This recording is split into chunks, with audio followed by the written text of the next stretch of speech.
বৃষ্টির দিনে সন্ধ্যাবেলা একটু গরম গরম যে কোনো বড়া পিঠা হলে মন্দ হয় না। আসসালামু আলাইকুম। সাথী কুকিং অ্যান্ড ব্লগে আপনাদের সবাইকে স্বাগতম। আপনাদের সাথে আছি আমি সাথী।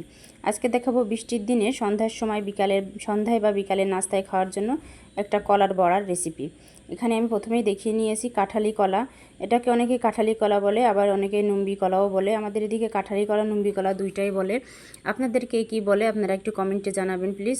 কলাগুলো আমি ছুলে তারপরে এইভাবে হাত দিয়ে চটকে চটকে সুন্দর করে ম্যাশ করে নিয়েছি। এখানে নিয়েছি চালের গুঁড়ো। চালের গুঁড়োর মধ্যে কলাটা সুন্দর করে ম্যাশ করে নেওয়ার পরে চালের গুঁড়োর মধ্যে দিয়ে দিলাম কলাটা। তারপরে দিলাম হাফ চামচের মতো লবণ, আর এরপরে দিয়ে দেবো লবণ দেওয়ার পরে দিয়ে দেবো আমি গুড়। এখানে আমি পাটালি গুড়টা পানির মধ্যে দিয়ে অনেকক্ষণ ভিজায় রাখার পরে গুলে গিয়েছে, দেখেন সুন্দর করে গুলে গিয়েছে। এবার আমি হাত দিয়ে মাখিয়ে নেব। আপনারা চাইলে চিনিও ব্যবহার করতে পারেন। আমি এখানে গুড় দিয়েই বানিয়েছি। পাটালি গুড়টা আমি পানির মধ্যে অনেকক্ষণ ভিজায় রাখছিলাম। ভিজায় রাখার পরে আমার গুড়টা গলে এরকম হয়ে গেছে। দিয়ে সুন্দর করে হাত দিয়ে মাখিয়ে নেব। দেখুন আমি সুন্দর করে হাত দিয়ে মাখিয়ে নিচ্ছি। গুড়টা আমার এখনও ঠিকমতো গলে নাই, একটু গুড় আস্তে আস্তে আসে। আমি সেগুলো হাত দিয়ে গুলে নেওয়ার চেষ্টা করছি। আপনারা চাইলে চিনি দিয়েও বানাইতে পারেন, কোনো অসুবিধা নাই। দেখুন আমার গুড়টা এখনও হালকা হালকা দানা দানা আছে। দানাগুলো আমি হাত দিয়ে গুলে নিচ্ছি। এবার 10 মিনিটের জন্য ঢাকনা দিয়ে ঢেকে রেখে দেবো রেস্টে। 10 মিনিট পরে ঢাকনাটা খুলে আমি পিঠাগুলো বানাতে যাব। কড়াইতে দিয়ে দেবো। দেখুন 10 মিনিট পরে দেখুন কত সুন্দর হয়েছে দেখতে।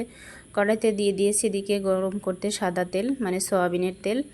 সয়াবিনের তেল গরম করতে দিয়েছি। এবার দেখুন তেলটার মধ্যে আমি ছোট্ট একটা আটার বিন্দু মানে দিয়ে দেব, যে দেখি তেলটা ঠিকমতো গরম হয়েছে কিনা। দেখুন আমার তেলটা ঠিকমতো গরম হয়ে গেছে। এবার আমি একে একে পিঠাগুলোও দিয়ে দেব। দুইবার আমি 2 টুকরো মানে মাখানো আটা দিয়ে দিয়েছি, যাতে তেলটা ভালো মতো গরম হয়েছে নাকি দেখার জন্য। এবার আমি মাখানো আটাটা ছোট ছোট বলের আকৃতি করে তেলের মধ্যে ছেড়ে দেব। জালটা কিন্তু খুবই হালকা আছে রাখবেন, তা না হলে পিঠেটা তেলের মধ্যে দেওয়ার সাথে কিন্তু পিঠেটা পুড়ে যাবে। তেলটা আমার ঠিকঠাক মতোই গরম হয়েছিল। দেখেন কত সুন্দর লাল হয়ে গেছে। এবার আমি এটাকে উল্টে দেব। যেগুলো আগে দিয়েছিলাম সেগুলো দেখুন আগেই লাল হয়ে গেছে, অনেকটাই ভাজা হয়ে গেছে সেগুলোতে। পিঠা আমি একে একে উল্টে দেব।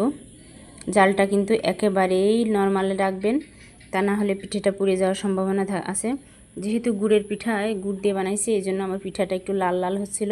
চিনি হলে হয়তো সাদা হতে পারতো, সাদা হতো, কিন্তু গুড় দিয়ে বানানো তো এই জন্য পিঠাটা একটু লাল লাল হচ্ছিল। এখন এবারে এই 4টা পিঠা আমার আগে দেওয়া ছিল, এই জন্য আমি আগেই উঠাই নিলাম পিঠা সেটটা। আর বাকিগুলো এখনও ঠিকমতো ভাজা হয় নাই, তাই বাকিগুলো আরও একটু সুন্দর সময় নিয়ে ভেজে নেব। প্রথমে যে সেটটা ভেজে নিয়েছি দেখুন সেই পিঠা সেটটা কত সুন্দর হয়েছে দেখতে। কালারটা কিন্তু দুর্দান্ত, গুড়ের মতোই কালার হয়েছে। একেবারে খেজুরের গুড়, খাঁটি খেজুরের গুড়, তার মতোই কালার হয়েছে, খেজুরের গুড়ের মতোই কালার হয়েছে। এবার আস্তে আস্তে আমি বাকি পিঠাগুলোও ভেজে নেব। পিঠাগুলোও দেখেন, এগুলোও দেখেন খেজুরের গুড়ের মতো কালার হয়ে গেছে। এখন এগুলোকেও বাটিতে উঠাই ফেললাম। দেখেন কত সুন্দর কালার হয়েছে এবং পিঠাগুলো সব সুন্দর ফুলেছে। এবার আরও যে বাকি আটাটুকু ছিল সেই বাকি মাখানো আটাটুকু আমি তেলের মধ্যে দিয়ে দিলাম, দিয়ে সুন্দর করে ভেজে নেব। তৈরি হয়ে গেল আমাদের মজাদার সাথে মুসমুসে কাঁঠালি কলার বড়া। এবার আমার ভিডিওটা যদি আপনাদের ভালো লেগে থাকে তাহলে অবশ্যই লাইক কমেন্ট শেয়ার করে পাশে থাকবেন, আর অবশ্যই চ্যানেলটা সাবস্ক্রাইব করবেন।